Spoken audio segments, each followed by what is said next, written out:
இந்த ஊரில் உள்ளவங்க வெளியில் உள்ளவங்க இல்லை, ஆல் ஓவர் எல்லாருக்குமே அந்த ஈகோங்கிறது ஜென்ரலாக கனெக்ட் ஆகிற ஒரு விஷயம். ஸோ அதை வச்சு படம் பண்ணணும்னு ஒரு ஆசை இருக்குது. அப்போ அந்த டைமில் நிறைய இந்த பார்க்கிங் சண்டை, இந்த கார் வச்சுருக்க சண்டை, இது சம்மந்தமான அதை இப்பயுமே நான் பத்திரிக்கைக்காரங்க தான் நன்றி சொல்கிறேன். ஏன்னா அந்த மாதிரி நியூஸ் நிறைய பார்த்துட்டே இருக்கேன். ஸோ இது ஜென்ரலாக இது நிறைய பேர் கனெக்ட் ஆகுன்ற ஒரு நம்பிக்கை இருக்குது. அப்போ என்னோட ஆஃபீஸ் நான் படம் ஒர்க் பண்ணிட்டு இருந்தேன். அந்த படத்தோட ஆஃபீஸ் ஆப்போசிட்ல சின்ன விஷயம் இது இவ்வளோ தூரம் போய் சண்டை போடுறாங்கன்னா அது உங்களோட ஈகோ. ஓகே, அப்போ இதை வச்சு எல்லாருமே கனெக்ட் ஆகும். அந்த ஒரு அங்கே கிடைச்ச ஒரு ப்ராடக்ட் தான். நம்ம ஃப்ரெண்ட்ஸ் எல்லாருக்கிட்டையும் கேட்கும்போது அவங்களோட ஷேர் பண்ணிப்பாங்க. அப்படி கிடைச்சது தான்.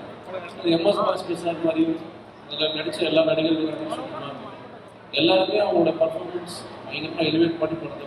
இல்லை, அடுத்த படம் அதான் ரைட்டிங் போயிட்டு இருக்கு. கூடிய விரைவில் இந்த வருஷத்தோட எண்டில் ஆரம்பிச்சேன். கூடிய சீக்கிரம் அதுக்கான அஃபிஷியல் அனௌன்ஸ்மெண்ட் வரும். அதில் ஹீரோ யாரு அப்படிங்கிறது எல்லாமே நானா பண்ணல, நீங்களுமே பண்ணுற மாதிரி.